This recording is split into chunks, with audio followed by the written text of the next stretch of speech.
Hello जी, कैसे हो आप सब। मैं हूँ सुदेश नागर। मेरे यूट्यूब चैनल पर आपका वेलकम है। आई होप आप सब अच्छे होंगे, मैं भी अच्छी हूँ। तो यहाँ पे मैं उपमा बना रही हूँ सुबह सुबह। तो लोहे की कढ़ाई है, इसमें मैंने घी डाल दिया है और बाद में फिर राई और कड़ी पत्ता डाल दिए हैं। और इसको मैं हल्का सा थोड़ा सा और फ्राई कर लूँगी, भून लूँगी जब तक राई पक नहीं जाती। उसके बाद फिर मैं लहसुन और प्याज को चॉप करके इसमें डाल दूंगी।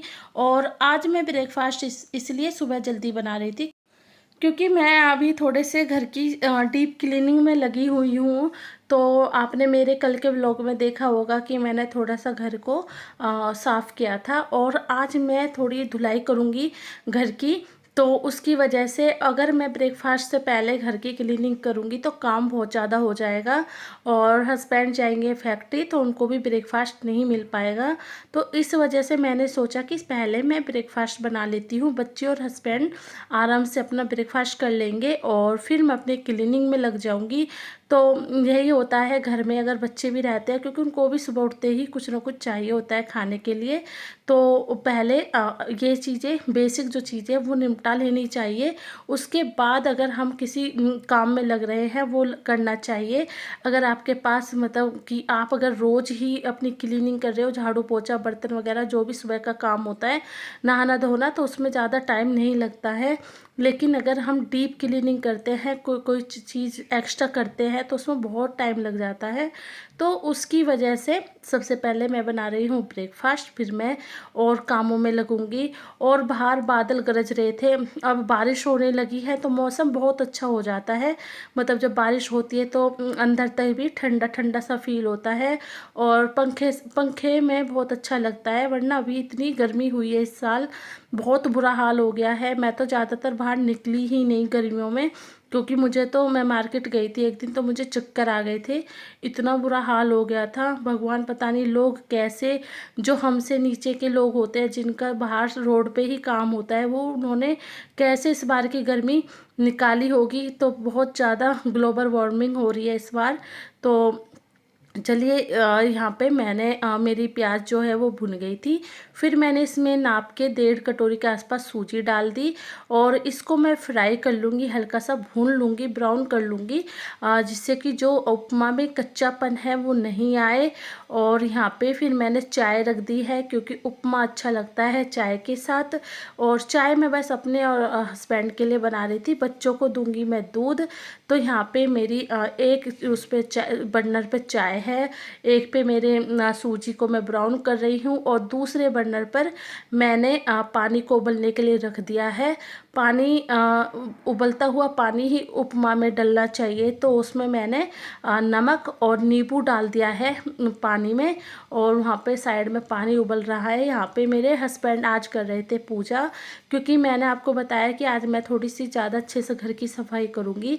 तो अभी मैं नहाई नहीं हूँ, आप मुझे टी शर्ट में देख भी रहे हो, तो इसी वजह से मैं नहाई नहीं हूँ। तो मेरे हस्बैंड यहाँ से थोड़ा सा घी को गर्म करके लेके गए थे। और पहले मैं पूजा में तिल का तेल यूज करती थी, लेकिन तिल के तेल के कारण मेरा जो मंदिर है वो बिल्कुल काला हो गया था, धुआं निकलता है तिल के तेल में। इस वजह से फिर से मैंने घी, देसी घी यूज करना स्टार्ट कर दिया। तो मैं देसी घी जो होता है वो मेरे घर का बना ही होता है ज़्यादातर। लेकिन अगर कभी ख़त्म हो जाता है तो मैं अमूल का मंगवा लेती हूँ। तो वैसे तो हर चीज़ में मिलावट आ रही है और घी में भी मिलावट है, अब क्या कर सकते हैं। जब हम लोग भी मिलावट की ही चीज़ें खा रहे हैं तो भगवान भी कहाँ से बचेंगे, उनको भी फिर ऐसी ही चीज़ों का भोग लगाया जाता है और फिर वही है कि मिलावट वाले घी से ही पूजा होती है। तो यहाँ पे मेरी सूजी ब्राउन हो गई थी, तो फिर मैंने उसमें पानी डाल दिया गरम। और मैं ये देख रही हूँ कि लम्स ना बन जाए, क्योंकि फिर वो थोड़े से दिक्कत करते हैं, अच्छे नहीं लगते खाने में। और चाय उबल गई थी तो यहाँ पे मैंने उसमें डाल दिया दूध। और अभी भी मैं गर्मी में अदरक ज़रूर यूज कर रही हूँ चाय में। वैसे तो कहते हैं कि गर्मी में अदरक यूज नहीं करनी चाहिए, लेकिन मुझे चाय अच्छी ही नहीं लगती उसके बगैर।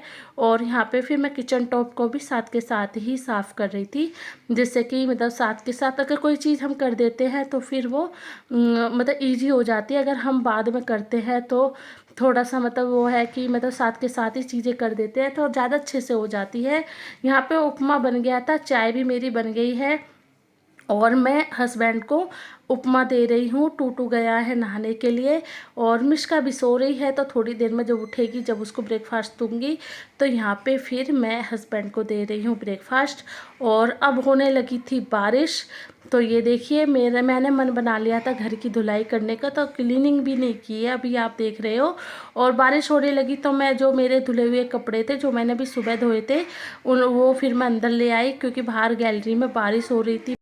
और वैसे भी इस रूम में मैंने आपको पहले भी बताया है कि कम ही आते हैं बच्चे भी, ज़्यादातर एसी वाले रूम में ही रहते हैं। तो यहाँ पे मैं इसी बेड पे फैला दूँगी और पंखा चला दूँगी, तो मेरे जो कपड़े हैं वैसे मशीन में ही सूख गए थे, तो बस हल्की हल्की हवा लगनी है और शाम तक सूख जाएंगे।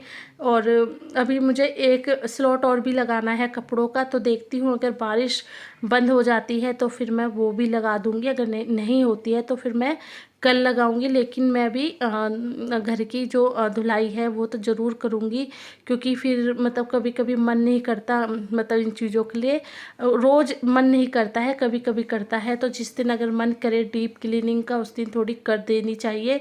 तो यहाँ पे मैं सबसे पहले बेडशीट बदल रही थी और बेडशीट से ही फिर गद्दे को भी झाड़ दिया था मैंने। और ये स्लीप वेल के गद्दे लेके आई थी अभी 1-1.5 साल पहले, क्योंकि मैंने इनके ऊपर कवर इसलिए भी नहीं चढ़ा रखा क्योंकि मेरे बच्चे बड़े हैं, तो ऐसे है नहीं कि कुछ बाथरूम वगैरह कुछ कर दे, गीला होने का कुछ ज़्यादा डर नहीं होता। लेकिन ये अच्छे नहीं निकले हैं। अभी इनको मैं जहाँ से लेके आई थी वहाँ से मैं वहाँ पे वारंटी कार्ड को लेके जाऊँगी और उनसे बोलूँगी कि ये गद्दे ख़राब हो गए हैं, एक साइड से ना ये पिचक गए हैं बिल्कुल बीच में से, और इनकी सेटिंग भी थोड़ी अच्छी सी नहीं बैठती है, बीच में गैप रहता है दोनों गद्दों के। तो मैं देखूंगी, उनसे बात करती हूँ, बाकी वही जैसा भी अब देखते हैं कि एक्सचेंज होंगे या नहीं। तो वैसे कभी कभी बहुत दुख होता है जब हम पैसे लगाते हैं ऐसी चीज़ों में और वो चीज़ें फिर ख़राब हो जाए। और ये मेरे ओल्ड गद्दे हैं जो आप देख रहे हो सामने। तो ये जैसे मेरे यहाँ गेस्ट आते हैं, मेरी नंद आती है, बच्चे आते हैं, तो हम लोग क्या करते हैं कि नीचे बिछा के इसके ऊपर बेडशीट लगा के और हम लेट जाते हैं इसी रूम में। तो इस वजह से मैंने ये गद्दे फेंके नहीं हैं। और यहाँ पे मैंने बेडशीट लगा दी है। और एक बेडशीट का जो पिलो कवर है वो फट गया था, तो फिर अभी मैंने फ़िलहाल ये पिंक लगाई है, उसको मैं सिल के जब लगाऊंगी। यहाँ पे फिर मैंने कपड़े डाल दिए हैं जो धुलने हैं। और बारिश आप देख रहे हो कितना बुरा हाल है। और अभी फिर से मैं घर में लग गई हूँ धुलाई करने के लिए। मैंने सबसे पहले जो साफ़ किया है वो टीवी वाला रूम किया है, जिससे कि मेरे बच्चे आराम से बैठ जाए वहाँ पे। तो उस कमरे की मैंने धुलाई कर दी है और मैं ज़्यादा पानी नहीं डाल रही हूँ, क्योंकि मेरे घर में वुडन की बेड वगैरह भी है, बेड है, सोफ़े हैं, बहुत सारी चीज़ें हैं, तो वो कहीं ख़राब ना हो जाए, इस वजह से बस हल्का हल्का पानी डाल के और मैं सारे कोनों से ना पानी से जितनी भी मैल गंदगी है सब निकल जाएगी। और सबसे पहले ये मेरी शेट्टी है जो किचन में है, तो इसको मैं इसके नीचे से मैंने निकाल दिया है। और अब मैं यहाँ से जो जो गंदा पानी है उसको मैं बाथरूम में कर रही हूँ साथ के साथ। जैसे हम रेगुलर में पोछा लगाते हैं तो फ्रिज के नीचे भी थोड़ी गंदगी सी हो जाती है, तो मैंने फ्रिज को हटाया था और उसके नीचे से भी धुलाई की थी। तो यहाँ मैंने फ्रिज को फिर उसकी जगह रख दिया है और आलू की टोकरी को भी उसकी जगह रख दिया है फ्रिज के बगल में।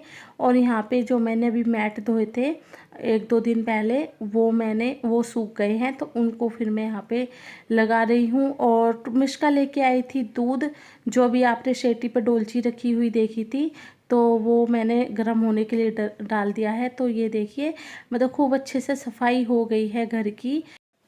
फ्रेंड्स, आज के व्लॉग का यहीं पे एंड करती हूँ। अच्छा लगे तो लाइक कमेंट शेयर ज़रूर कीजिए और मिलती हूँ एक नए व्लॉग में कल।